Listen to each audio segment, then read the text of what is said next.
మానవాళి సమస్త మానవాళి కూడా ఉద్ధరింపబడడానికి వచ్చినటువంటి గొప్ప సహస్రం విష్ణు సహస్రం. ఇది వీళ్ళు చెయ్యొచ్చు వీళ్ళు చెయ్యకూడదు అని అధికార భేదమేం లేదు. విష్ణు సహస్రనామ స్తోత్రం చేసేవాళ్ళు ఉపదేశం పొందాలి అన్న నియమం లేదు. నేను ఇన్నాళ్ళు చేస్తాను విష్ణు సహస్రాన్ని ఏదో ఒక కామ్యం కోసమో అని నీళ్లు ముట్టుకుని సంకల్పం చేసి అంగన్యాస కరన్యాసాలు చేస్తే పూర్వోత్తర పీఠికలు చదవాలి.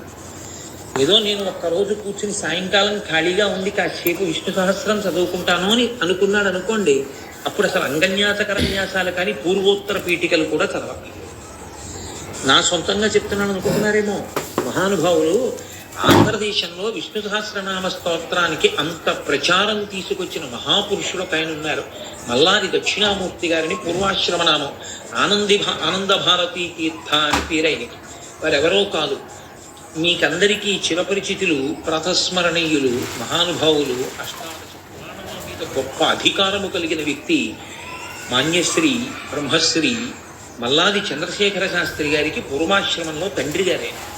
వారు యతి దీక్ష తీసుకుని సన్యసించి ఆనంద భారతీ తీర్థ అన్న యతినామంతో ఈ లోకంలో తిరిగారు కొంతకాలం. వారు విష్ణు సహస్రనామ స్తోత్రానికి విశేషమైనటువంటి ప్రాముఖ్యత ఇచ్చారు. వారు చాలా గొప్ప పరిశోధన చేశారు.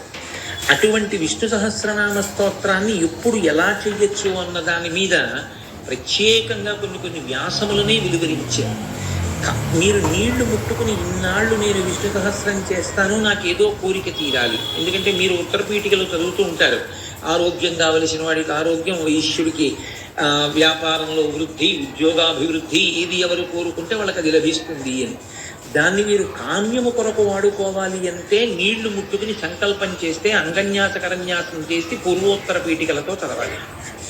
కాదండి, నేను భగవంతుని యొక్క నామంగా విష్ణు సహస్రనామ స్తోత్రాన్ని సంతోషంగా చెప్పుకుంటాను అంటే విష్ణు సహస్రనామ స్తోత్రాన్ని చెప్పుకోవడానికి ఏ నియమమూ లేదు. వీరే ఈ స్తోత్రం చెప్పడానికి అర్హులు, అధికారులు అన్న మాట శాస్త్రంలో లేదు. నామము అందరూ చెప్పచ్చు. యథార్థమునకు నామి ఒకడు, నామం ఒకటి కాదు. నామి అంటే పేరున్నవాడు, నామము అంటే పేరు. కోటేశ్వరరావు గారు అని మీరు అరిచారనుకోండి, ఎవరో గభాలను లేచి, నేను వెంటనే ఇలా తిరుగుతాను. అంటే కోటేశ్వరరావు గారు అన్న నామము, నామి, ఈ శరీరము అంత అవినాభావ సంబంధమును పొందిషే. నామమును పట్టుకుంటే నామి మీ వంక తిరుగుతాడు. ఎవరికా పేరుందో ఆయన మీ వంక తిరిగి చూస్తాడు. ఇప్పుడు ఒక మంత్రం మీరు చేస్తున్నారనుకోండి, మంత్రానికి కూడా అధిదేవత ఉంటారు. ధ్యాన శ్లోకం చేస్తారు. ముందు ధ్యాన శ్లోకంలో ఇదిగో నేను చేసే మంత్రం యొక్క అధిదేవత ఇలా ఉంటుంది అని భావన చేస్తారు. అంగన్యాస కరన్యాసం చేస్తారు. అప్పుడు మంత్రజపం చేస్తారు. కానీ మంత్రజపం చేయడానికి ఒక అధికారం ఉంటుంది, మంత్రజపం చేయడానికి ఒక ఉపదేశం ఉంటుంది, మంత్రజపం చేయడానికి అంగన్యాస కరన్యాసాలు ఉంటాయి. మంత్రజపం చేసేటప్పుడు ఎలా పడితే అలా చేయడాన్ని శాస్త్రం ఒప్పుకోదు. శరీరం అసలు కదలకూడదు మంత్రాన్ని జపం చేస్తే. స్థాణువుగా కూర్చుని మాత్రమే జపం చేయమని. ఎందుకంటే మంత్ర జప విధానము అని మళ్ళీ అదొక పెద్ద ప్రకరణం. ఎలా చేయాలి అసలు జపం అన్నది, ఎలా పడితే అలా జపం చేయకూడదు. కాబట్టి స్థాణువుగా జపం చేస్తారు. కానీ నామం చెప్పేటప్పుడు ఎంత సౌలభ్యం ఉన్నది అంటే మీరు అటు ఇటు తిరుగుతూ చేయొచ్చు, కూర్చుని చేయొచ్చు, నిలబడి చేయొచ్చు, అథవా మీరు మీ పని చేసుకుంటూ నామం చెప్పుకోవచ్చు. అసలు శాస్త్రమునందు ఈశ్వరనామము చెప్పుకోకుండా మిమ్మల్ని ఉండమని లేదు. ఏ ఒక్క నిమిషము కూడా నామము చెప్పకుండా నీ జీవితాన్ని గడుపు అని శాస్త్రాలు చెప్పలేదు. కాబట్టి యథార్థమునకు శౌచం అన్న మాట కూడా లేదు నామం విషయంలో. కానీ కొన్ని నామాలు ఉన్నాయి లోకంలో, సహస్రనామాలు, అవి కూడా. కానీ వాటికి మళ్ళీ గురుముఖత ఉపదేశం ఉండాలి. లలితా సహస్రనామం ఉందనుకోండి, యథార్థంగా మాట్లాడాలి అంటే లలితా సహస్రనామం గురుముఖత ఉపదేశం పొందకుండా చదవకూడదు. ఎందుకు చదవకూడదు అంటే నేను అనేక పర్యాయాలు చెప్పాను.